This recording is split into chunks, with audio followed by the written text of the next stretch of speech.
Baik, Bismillahirrahmanirrahim. Assalamualaikum warahmatullahi wabarakatuh. Apa kabar anak-anakku semuanya kelas 8 MTS?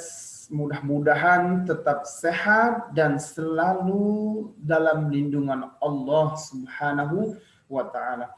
Anak-anakku yang saya banggakan, pada pertemuan kali ini kita bersyukur kepada Allah Subhanahu wa taala atas segala rahmat, nikmat dan hidayahnya kita bisa bertatap muka kembali dalam video conference ini atau video dalam sebuah video, dan saya harapkan anak-anakku bisa memaksimalkan pembelajaran kita pada hari ini meskipun dalam situasi kondisi seperti ini.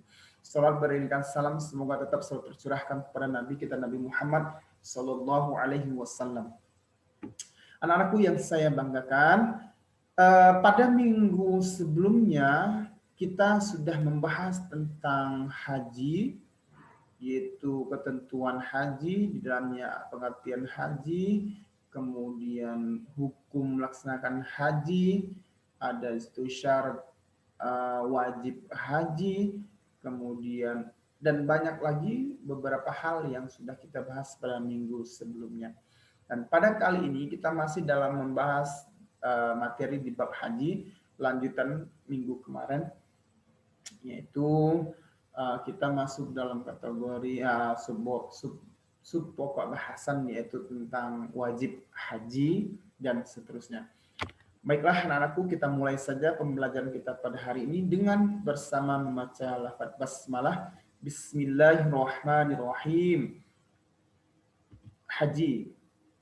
Mudah-mudahan kita berdoa semuanya kita bisa langsung menyaksikan Ka'bah, kita semua bisa melaksanakan ibadah haji. Amin ya rabbal alamin.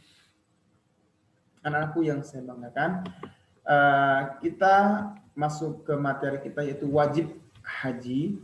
Yang kelima, wajib haji. Wajib haji adalah amalan-amalan dalam ibadah haji yang wajib dikerjakan. Ya, saya ulangi, wajib haji adalah amalan-amalan dalam ibadah haji yang wajib dikerjakan. Tetapi sahnya haji tidak tergantung kepadanya, tidak tergantung pada amalan-amalan wajib haji. Jika amalan-amalan tersebut tertinggal, maka hajinya tetap sah dengan cara mengganti dengan dam atau membayar denda. Amaliyah ataupun adapun amaliyah kegiatan-kegiatan atau tindakan-tindakan wajib haji ketika proses haji adalah yang sebagai berikut. Ada 7. Yang pertama, berihram sesuai dengan mikotnya. Pertemuan sebelumnya kita sudah membahas mikot haji itu, mikot itu apa, kemudian ada beberapa macam mikot. Mikot itu ada 2, saya pernah menjelaskan, yaitu mikot makani dan mikot zamani, di mana itu adalah tempat dan waktu awal mula kegiatan haji dimulai, berniat dengan menggunakan kain ihram putih. Ya, itu sesuai dengan mikotnya. Nah, ternyata itu adalah wajib haji. Dan apabila itu tertinggal, ya, mikotnya, misalkan kita tidak sesuai dengan mikot tempat kita menggunakan atau memulai ibadah haji kita, maka kita dikenakan denda, dam. Berarti kita harus membayar denda sesuai dengan pelanggaran yang kita langgar yang sudah ditetapkan. Kemudian B, yang kedua, bermalam di mabit atau Muzdalifah. Nah, bermalam di Muzdalifah adalah salah satu juga merupakan amalan wajib haji yang mana apabila tertinggal maka boleh digantikan dengan dam ataupun denda, akan tetapi hukum hajinya tetap sah meskipun tidak mengikuti atau bermalam di mabit Muzdalifah. Ya.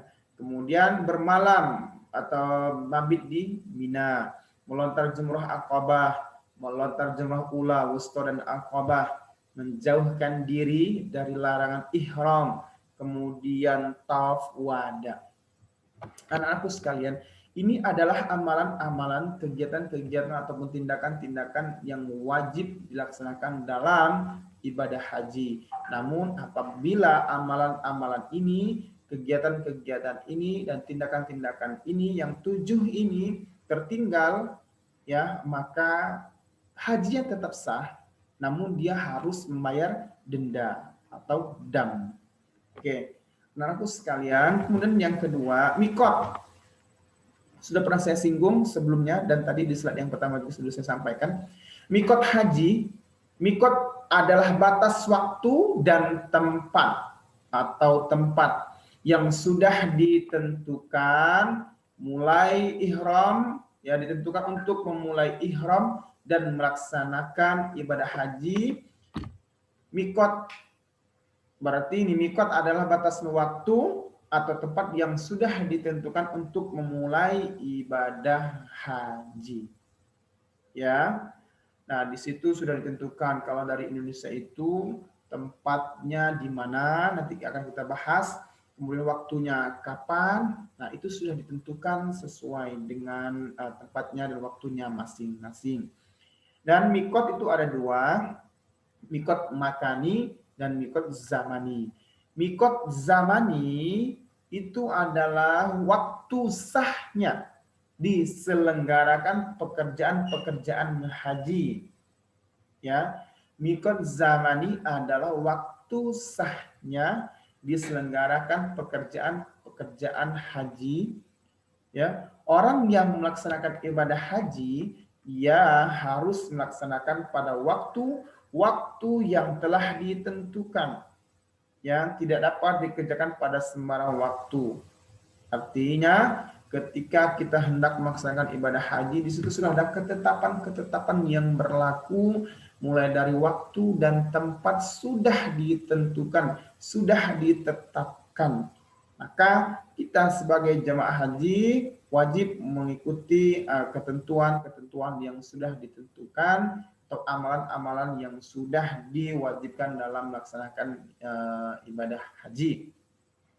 Allah Subhanahu wa taala berfirman, Al-hajj ashhurun ma'lumat faman farada fihin al-hajj fala rafasa wala fusuqa wala jidal fil hajj wa ma taf'alu min khairin ya'lamullah wa tazawwadu fa inna khairuz zadi taqwa wattaqu ya ulil albab, yang artinya muslim haji adalah beberapa bulan yang musim haji adalah beberapa bulan yang dimaklumi.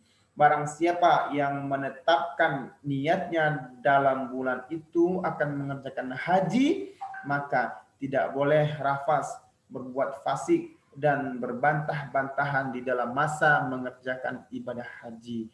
Dan apa yang kamu kerjakan berupa kebaikan, niscaya Allah pun akan mengetahui, niscaya Allah mengetahuinya.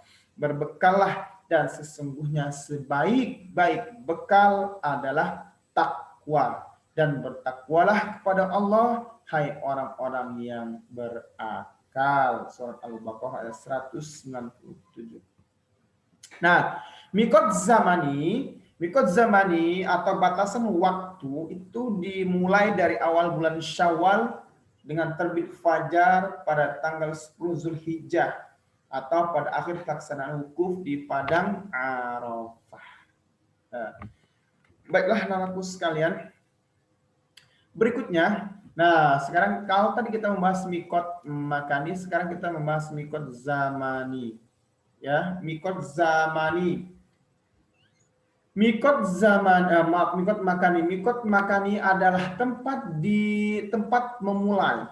Kalau zamani adalah waktu memulai, kalau makan itu adalah tempat. Berarti mikot makani adalah tempat memulai ihram bagi orang-orang yang hendak mengerjakan ibadah haji ataupun umrah. Dalam mikot makani ada beberapa tempat untuk melakukan ihram, diantaranya yang sudah ditentukan, ya. 1, bagi orang-orang yang tinggal di Mekah, hendaknya ia berihram atau dia tempat berihramnya di rumahnya masing-masing. orang yang tinggal di Mekah atau di sekitar Mekah itu mereka mikot makaninya atau tempat berihramnya dimulai dari rumahnya masing-masing.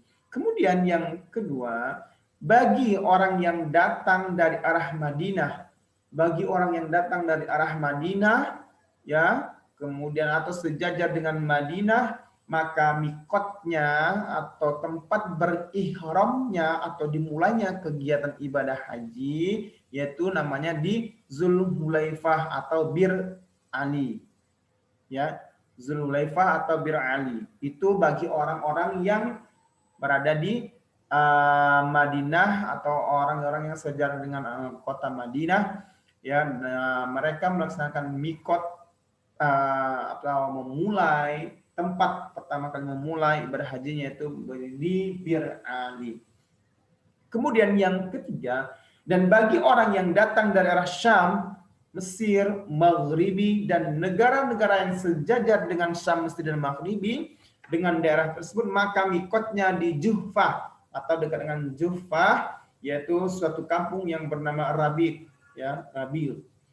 Di situ bagi orang-orang dari negara Syam, Mesir, Maghribi, mereka memulai ibadah haji dengan menggunakan kain ihram dan tempat mereka pertama kali berihram atau memulai yaitu namanya di Rabi'. Kemudian yang keempat, bagi orang-orang yang datang dari arah Yaman, India, dan Indonesia termasuk dan negara-negara yang sejajar dengan negara tersebut, sejajar dengan negara Indonesia, sejajar dengan negara India, Yaman, maka mikotnya di Yalamlam. Tempat pertama, tempat kita memulai kegiatan berhaji dengan menggunakan kain ihram, mikotnya di Yalamlam. Ya, ingat-ingat anakku, kalau ada pertanyaan di mana tempat mikot tempat dimulainya ibadah haji bagi negara Indonesia atau berihramnya negara Indonesia, maka jawabannya adalah di Yalamlam atau bukit dari beberapa bukit Tuhamah, ya. Kemudian nomor 5, yang kelima, mikot makani atau tempat memulai ihram.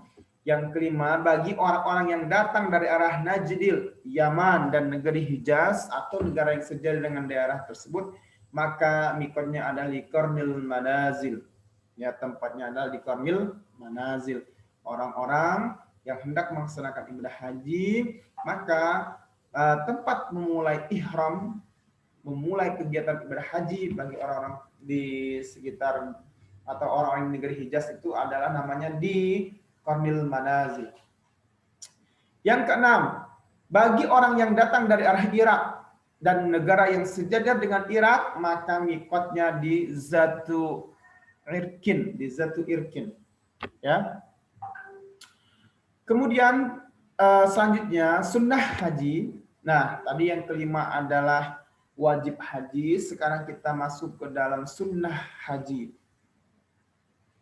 Sunnah haji.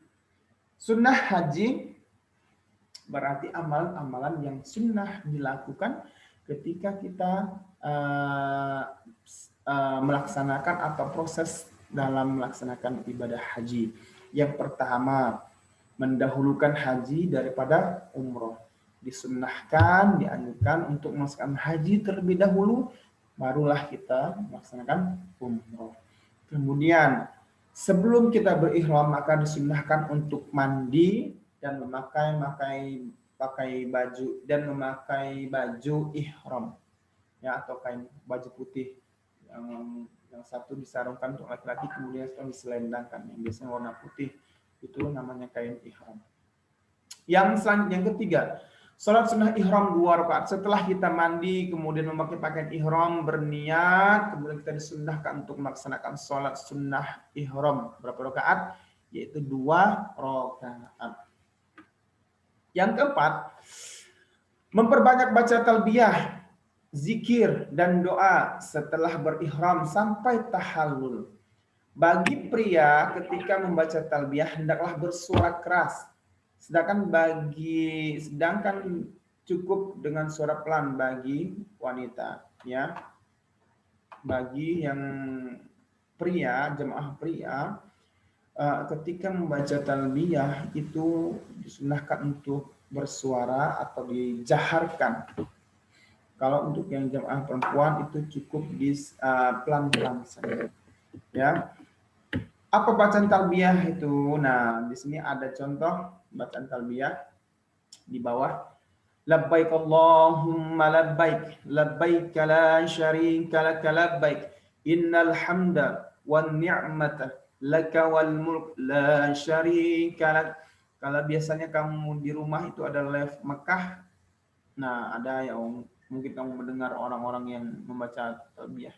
Ya, talbiyah. Nah, kalau baca talbiyah itu seperti apa sih, Pak? Nah, di sini ya, yang kita sering labbaik Allahumma labbaik, labbaik la syarika lak labbaik, innal hamda wan ni'mata laka wal mulk la syarika lak.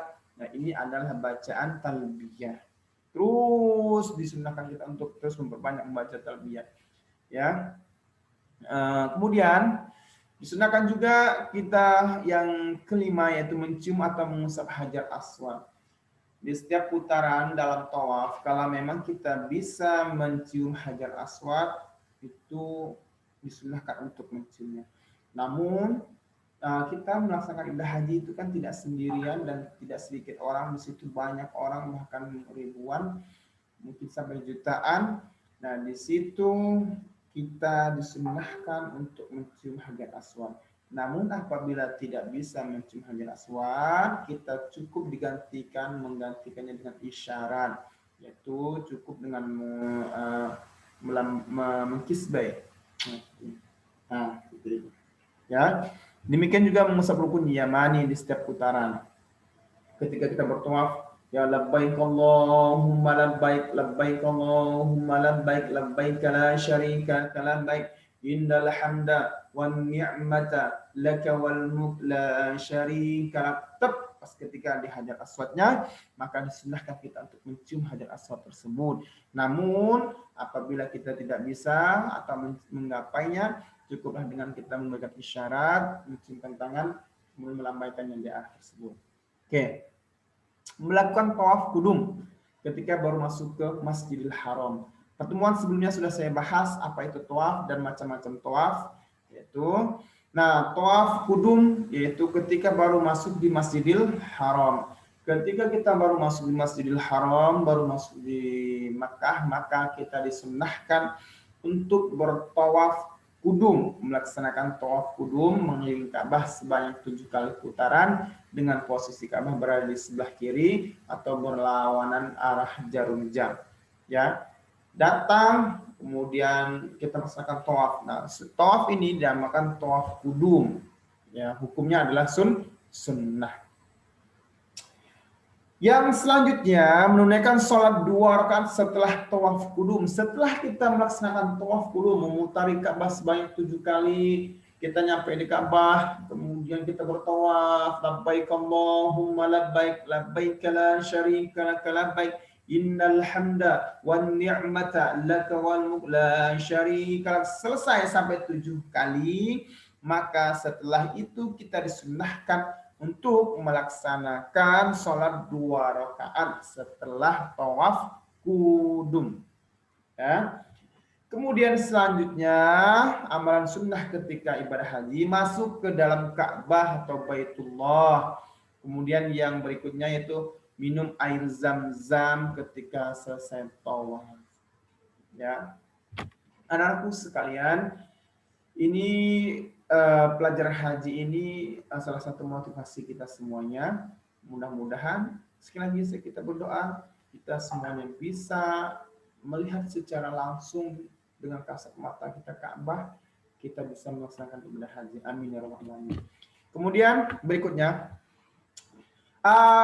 wajib haji tadi sudah sampaikan ada amalan-amalan yang wajib dikerjakan ketika proses haji berlangsung. Ya, ada mikot, ada bermalam di Muzdalifah, bermalam di Mina dan lain sebagainya. Kemudian sunnah haji tadi sudah kita bahas barusan. Sekarang kita masuk yang larangan haji. Ada juga ternyata larangan-larangan ketika kita melaksanakan haji atau proses ibadah haji. Apa saja itu? Nah, yang pertama, larangan bagi jamaah pria. Ini khusus bagi jamaah pria. Ketika orang yang sedang melaksanakan ibadah haji dan dia pria atau laki-laki, maka larangan khusus baginya adalah, atau bagi laki-laki, yang pertama, tidak boleh memakai pakaian yang berjahit selama berihram. Tidak boleh kita memakai kaos dalam, tidak boleh kita memakai pakaian boxer ataupun celana. Nah, di situ hanya diperbolehkan untuk memakai pakaian ihram saja. Yang satu diselendangkan atau disarungkan, kemudian yang kedua diselendangkan. Maaf.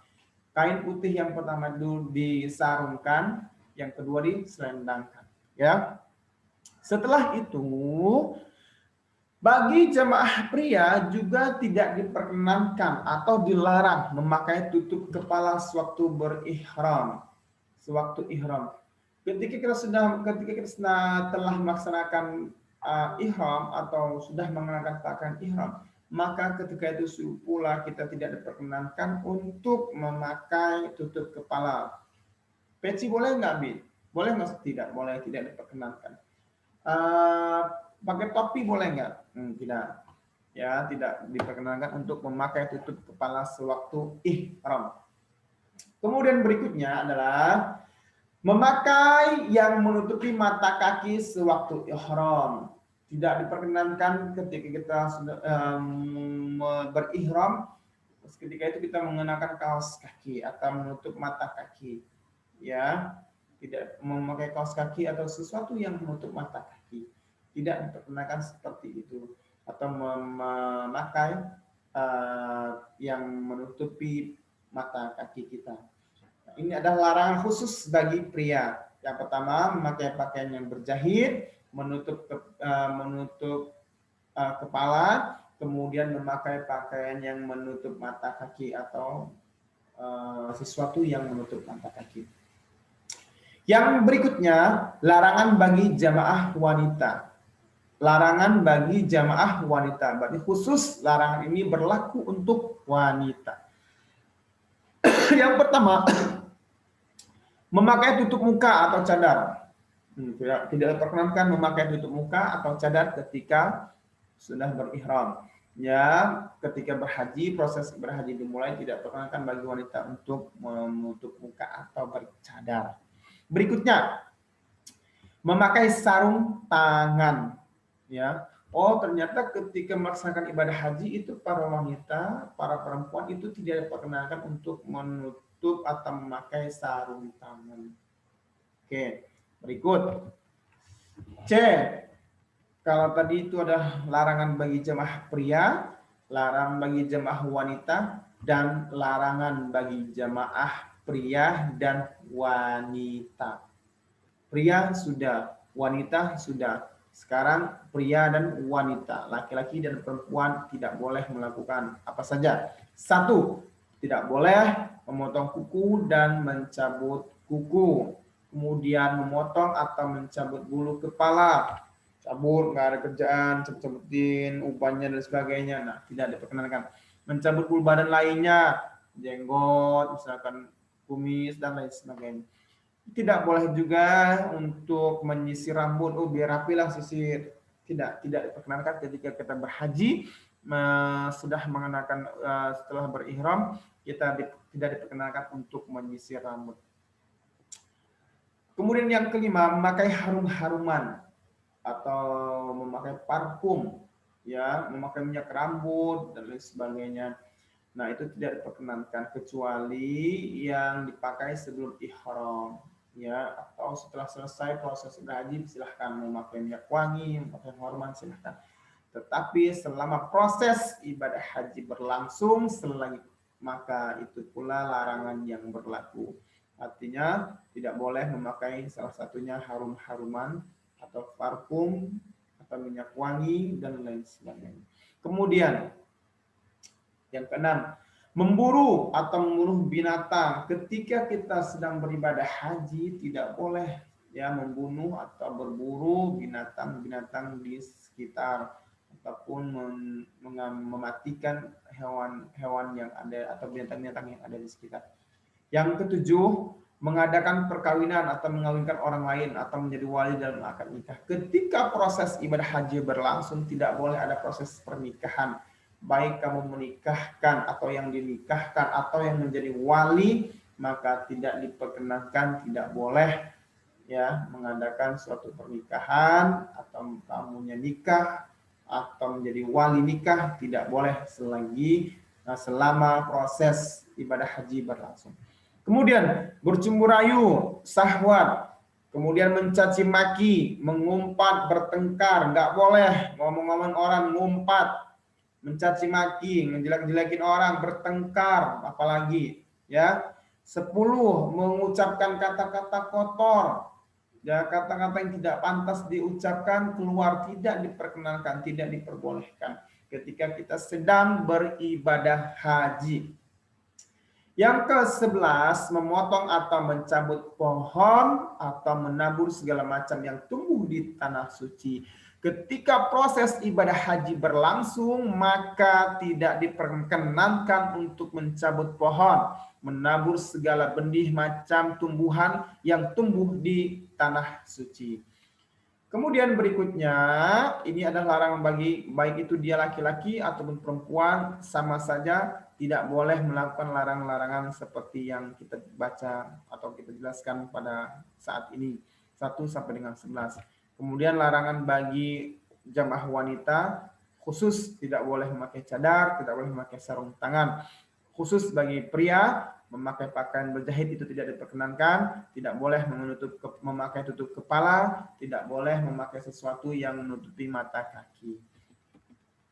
Nah, lalu bagaimana ketika kita melanggar pelanggaran atau melakukan hal-hal yang dilarang ketika kita melaksanakan ibadah haji? Batalkah haji kita atau seperti apa, bagaimana? Di sini akan kita bahas dam atau denda. Dam dari segi bahasa berarti darah. Dam dalam segi bahasa berarti darah. Sedangkan menurut istilah, mengalirkan darah atau menyembelih ternak, kambing, unta, atau sapi di tanah haram untuk memenuhi ketentuan manasik haji. Ya, dam secara bahasa artinya darah. Sedangkan menurut istilah adalah mengalirkan darah atau menyembelih hewan ternak berupa kambing, unta ataupun sapi di tanah haram untuk memenuhi ketentuan manasik haji, untuk memenuhi ketentuan ibadah haji. Nah, jenis-jenis dam atau denda ada beberapa macam jenis. Yang pertama, bersenggama dalam keadaan ihram sebelum tahallul. Yang kedua, ya damnya berupa kifarat. Kita bersenggama sedangkan kita masih dalam proses ibadah haji, ya maka damnya atau dendanya adalah yaitu berupa kifarat. Ya, apa itu? 1, menyembelih seekor unta. Tuh, mahal sekali unta itu. Ya, kemudian yang kedua, menyembelih seekor lembu. Kalau kamu tidak bisa memotong unta, maka menyembelih seekor lembu. Jika tidak bisa juga, maka menyembelih 7 ekor kambing. Masya Allah. Berat sekali nih dendanya. 7 ekor kambing. Kemudian yang selanjutnya, memberikan sedekah bagi fakir miskin. Dan apabila tidak bisa juga menyembelih 7 ekor kambing, maka memberi sedekah bagi fakir miskin berupa makanan seharga seekor unta. Masya Allah. Setiap 1 mud atau 0,8 kg sama dengan 1 hari puasa. Ya, hal ini dikiaskan dengan kewajiban puasa 2 bulan berturut-turut. Masya Allah. Apabila kita melaksanakan ibadah haji dan ternyata kita melanggar bersenggama dalam keadaan ihram, maka dendanya adalah kifarat.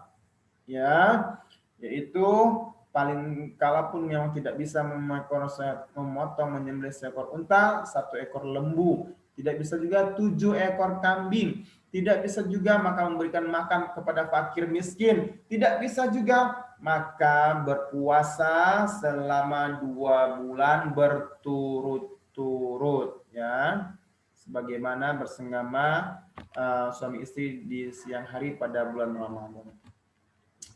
Kemudian yang kedua, berburu atau membunuh binatang buruan.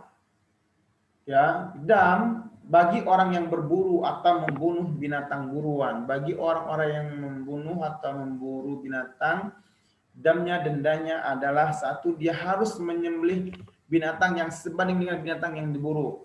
Kamu melihat unta diburu, dipotong, mati untanya, maka kamu denda harus menyembelih binatang yang serupa atau sebanding dengan yang kamu bunuh. Kemudian 2, bersedekah makanan kepada fakir miskin di tanah haram senilai binatang tersebut. Kemudian berpuasa senilai harga binatang dengan ketentuan setiap 1 mud berpuasa 1 hari. Masya Allah. Dam ini disebut dengan dam takhir atau ta'dil. Apa itu takhir? Takhir artinya boleh memilih. Ya, berarti boleh memilih. Boleh kita memilih mana yang kita kehendaki sesuai dengan kemampuan kita. Sedangkan ta'dil artinya harus setimpal. Udah kita boleh memilih, tetapi juga harus setimpal dengan pelanggaran yang kita langgar, dengan perbuatan yang kita lakukan. Dan ditentukan oleh orang yang adil, ya. Dan ditentukan oleh orang-orang yang adil, yang menentukan harga binatang yang dibunuh itu. Artinya tidak sembarang orang yang bisa memberikan dam itu. Harus ada orang yang adil dan di situ ada petugasnya. Damnya seperti apa, bagaimana yang harus kita lakukan apabila kita melanggar atau berburu, membunuh binatang buruan. Berikutnya, mengerjakan salah satu dari larangan. Tadi sudah kita sampaikan ada beberapa larangan, 11. Nah, ini bagi yang melanggar atau mengerjakan salah satu larangan yang kita baca tadi itu, rambut, memotong kuku, memakai pakaian berjahit, minyak rambut, harum-haruman, bersenggama dan sebagainya. Damnya berupa takhir, yaitu boleh memilih salah satu di antara 3 hal. Boleh menyembelih seekor kambing, berpuasa 3 hari, bersedekah sebanyak 3 gantang atau 9,3 liter makanan kepada 6 orang fakir miskin. Berikutnya, melaksanakan haji dengan cara tamattu atau kiron, ya, melaksanakan haji. Nanti kita akan bahas macam-macam haji, ada haji tamattu, ya, haji kiron. Nah, apabila misalkan ibadah haji dengan haji tamattu atau haji kiron, maka dendanya dibayar dengan 1, memotong seekor kambing. Bila tidak mampu, tidak bisa, maka wajib berpuasa 10 hari. 3 hari dilaksanakan sewaktu ihram sampai Idul Adha, sedangkan 7 harinya dilaksanakan setelah kembali ke negeri masing-masing. Oke. Masih ada. Kemudian dam yang berikutnya atau denda karena meninggalkan salah satu wajib haji. Tadi sudah kita bahas wajib haji, ada beberapa macam wajib haji, yaitu ihram, melontar jumrah, bermalam di Musdalifah, bermalam di Mina, melaksanakan tawaf wada. Nah, ini dendanya adalah sama dengan dam karena melaksanakan haji dengan tamattu atau kiron tersebut di atas. Artinya sama dengan ini memotong seekor kambing. Apabila tidak mampu, wajib berpuasa 10 hari, 3 hari di tanah haram dan 3 hari di negara masing-masing. Ya.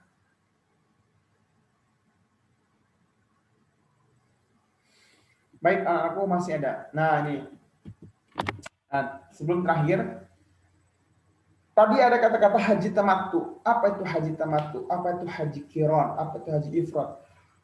Ada 3 cara melaksanakan manasik haji. Yang pertama haji tamattu, yaitu mengerjakan umroh terlebih dahulu, baru mengerjakan haji. Ya, umroh dulu, baru haji. Ini disebut dengan haji tamattu. Seseorang yang melaksanakan haji dengan cara ini wajib membayar dam. Ya, apa damnya? Di sini tadi sudah kita sampaikan.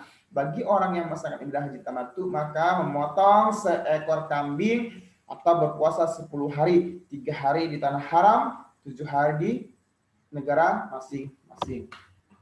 Yang kedua, B, haji ifrat. Apa itu haji ifrat? Yaitu mengerjakan haji terlebih dahulu, baru kemudian umroh. Beda ya, tamattu umroh dulu, baru haji. Ya, kalau ifrat haji dulu, baru umroh. Seseorang yang melaksanakan haji dengan cara ini tidak diwajibkan membayar dam. Biasanya cara ini dipilih oleh jemaah haji yang kedatangannya mendekati waktu wukuf di Arafah kurang lebih 5 hari sebelum wukuf. Nah, kemudian yang ketiga haji kiron, yaitu mengerjakan haji dan umroh di dalam satu niat dan satu pekerjaan sekaligus. Nah, ini bisa pahami haji kiron, korin.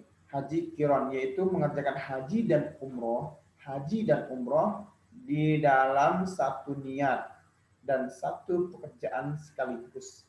Niatnya haji juga, niat umroh juga.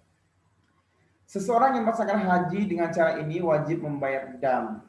Ya, orang yang melaksanakan haji seperti ini dia harus membayar dam atau denda. Baiklah anak-anakku sekalian, kita cukupkan pertemuan kita pada kali ini. Tolong video ini disimak, diperhatikan, diulangi kembali. Mudah-mudahan bermanfaat buat kita semuanya dan mudah-mudahan bisa menjadi bahan materi kamu untuk belajar di bab haji ini. Saya harapkan anak-anakku bisa menyaksikan dengan sepenuhnya dan mengambil pelajaran-pelajaran yang sudah kita bahas pada pertemuan kali ini. Baiklah anak-anakku, kita akhiri pertemuan kita pada hari ini. Namun sebelum kita tutup, tugasnya adalah silahkan anak-anakku mencatat materi-materi yang dianggap penting, materi-materi yang kita bahas pada hari ini, kemudian dicatat di buku catatan, tidak dikumpulkan, ya. Silahkan dicatat dan tidak mesti dikumpulkan dan sebagai bahan bagi kamu untuk melaksanakan ulangan-ulangan ataupun ujian-ujian ke depan, ya. Dan suatu saat dan sewaktu-waktu mungkin akan saya tanyakan catatannya, ya. Tolong dicatat materi kita pada hari ini. Terima kasih atas perhatiannya. Marilah kita tutup dan akhiri dengan membaca lafaz hamdalah. Alhamdulillahirabbil alamin. Wassalamualaikum warahmatullahi wabarakatuh.